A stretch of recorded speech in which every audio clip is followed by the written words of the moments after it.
পল্টু আমাকে এইভাবে ঠকালো। আমি তো ভাবতেই পারছি না, আমি ওকে কত ভালোবাসতাম, ও আমার মনটাকে নিয়ে এইভাবে ছিনিমিনি খেললো।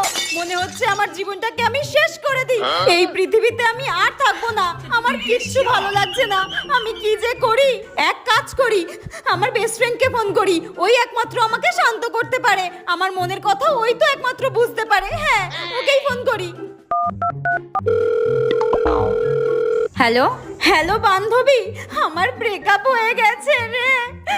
শোন, যে ঠকায় যে ঠকায় সেও একদিন ঠকে। তুই তো কম কাউকে ঠকাসনি, ওই জন্য তোকেও ঠকতে হলো। তুই তো কম ছেলেদের জীবন নষ্ট করিসনি, আর কম পাপ করিসনি, তাই তোকেও ঠকতে হলো।